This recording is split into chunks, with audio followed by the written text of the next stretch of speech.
अस्सलाम वालेकुम। ધોરણ 9 વિષય વિજ્ઞાન। આજે આપણે જોશું પ્રકરણ નંબર 8 ગતિ, પહેલો ભાગ।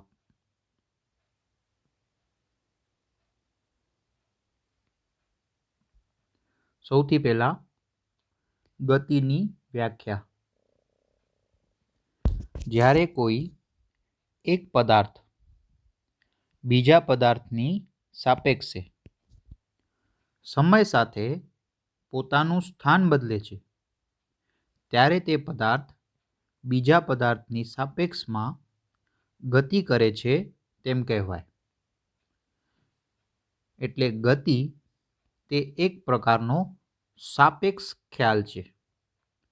જો આપણે ગતિ દર્શાવવી હોય તો કોઈ વસ્તુને સંદર્ભ તરીકે લઈ અને આપણે ગતિમાં છીએ તેવી રીતે દર્શાવવું પડે। દાખલા તરીકે આકૃતિમાં દેખાય છે રોકેટ ઉપર બેઠેલો બાળક જે પૃથ્વીની સાપેક્ષમાં ગતિ કરે છે। દોડતો વ્યક્તિ જે જમીનની સાપેક્ષમાં પોતાના શરીરની ગતિ કરે છે। બંદૂકમાંથી નીકળેલી ગોળી છે તે ગતિ કરે છે કોની સાપેક્ષમાં? તો કે બંદૂકની સાપેક્ષમાં ગોળી ગતિ કરે છે। ત્યાર પછી એક મહત્વનો મુદ્દો આવે છે સંદર્ભ બિંદુ, રેફરન્સ પોઈન્ટ। પદાર્થનું સ્થાન દર્શાવવા માટે જે નિયત બિંદુનો સંદર્ભ તરીકે ઉપયોગ કરવામાં આવે છે તેને સંદર્ભ બિંદુ કહે છે। દાખલા તરીકે આપણને દેખાય છે એક ગાડી ગતિ કરી રહી છે જ્યારે જે વૃક્ષ છે તે સંદર્ભ બિંદુ રહેશે કે વૃક્ષની સાપેક્ષમાં ગાડીનું સ્થાન।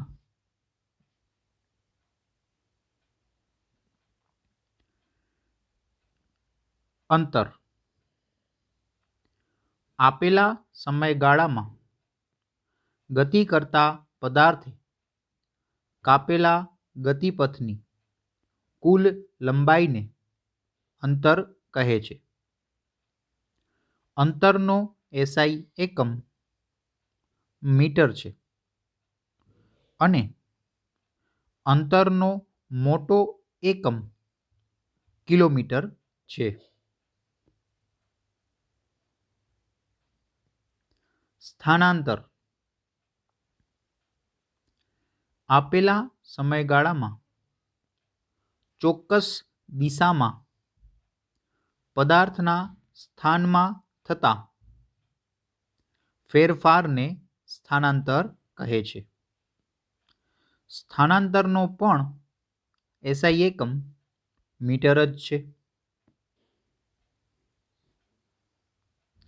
આ આકૃતિ દ્વારા આપણે અંતર અને સ્થાનાંતર સમજી શકીએ। આકૃતિમાં એક બાળક સાયકલ લઈ A થી B 4 મીટર અને B થી C 3 મીટર આમ ટોટલ 7 મીટરનું અંતર કાપે છે। તો બાળકે કાપેલું અંતર 7 મીટર થાય, પરંતુ બાળકનું પ્રારંભિક સ્થાન A પાસે છે, બાળકનું અંતિમ સ્થાન C પાસે છે। A અને C વચ્ચેનું અંતર 5 મીટર છે। તેથી બાળકે કરેલું સ્થાનાંતર 5 મીટર થશે।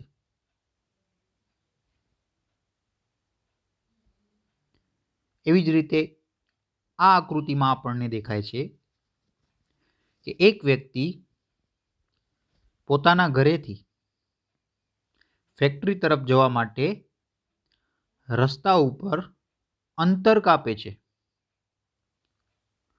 પરંતુ તેના ઘરથી ફેક્ટરી વચ્ચેનું અંતર 120 મીટર છે, જેને આપણે સ્થાનાંતર કહેશું. કારણ કે વ્યક્તિનું પ્રારંભિક સ્થાન એટલે કે ઘર અને વ્યક્તિનું અંતિમ સ્થાન એટલે કે ફેક્ટરી બંને વચ્ચેનું અંતર 120 મીટર છે. જ્યારે વ્યક્તિ ઘરથી ફેક્ટરી તરફ જશે ત્યારે તેને અંતર 120 મીટર કરતાં વધારે કાપેલું હશે, પરંતુ સ્થાનાંતર 120 મીટર થશે.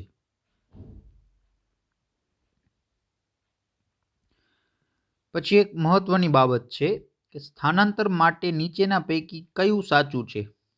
એ, તે શૂન્ય હોઈ શકે નહીં. બી, તેનું મૂલ્ય પદાર્થ દ્વારા કપાયેલ અંતર કરતાં વધુ હોય છે. તો જવાબ છે એ ખોટું, કારણ કે સ્થાનાંતર શૂન્ય હોઈ શકે છે. ને બી પણ ખોટું આવશે, કારણ કે સ્થાનાંતરનું મૂલ્ય કપાયેલ અંતર જેટલું અથવા તેનાથી ઓછું હોય છે.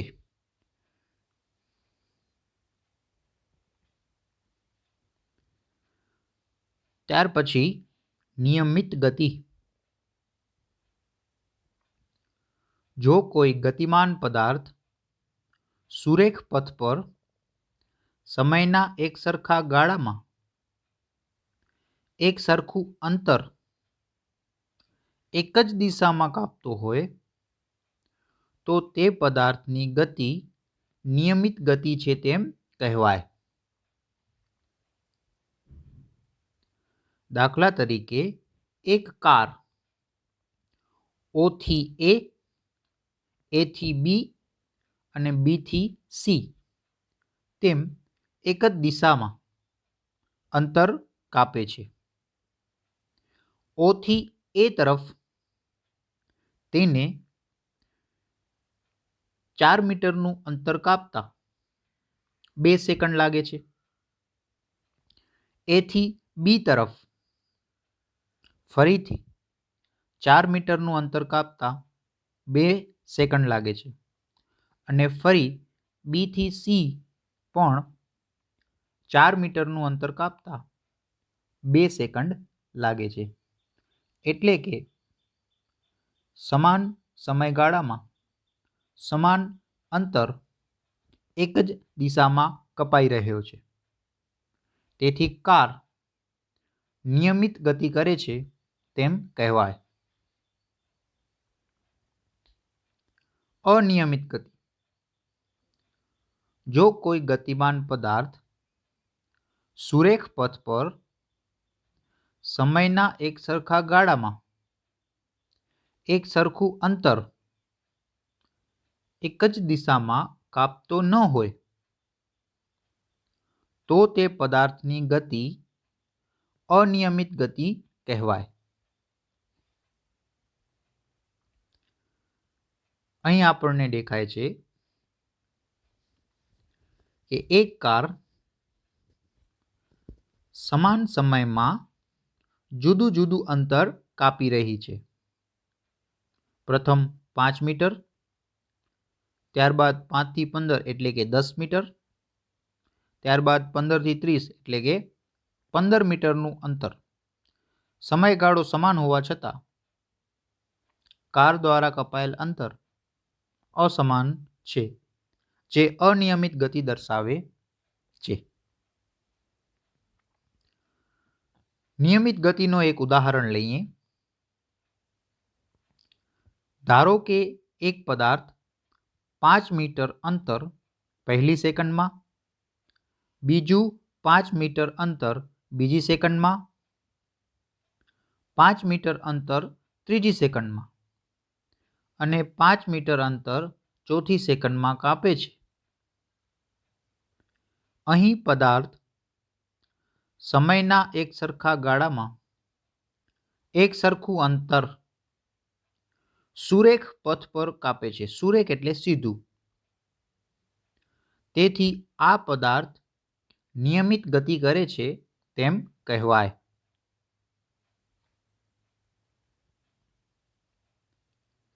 અનિયમિત ગતિનું ઉદાહરણ: ભરચક રસ્તા પર થતી કારની ગતિ.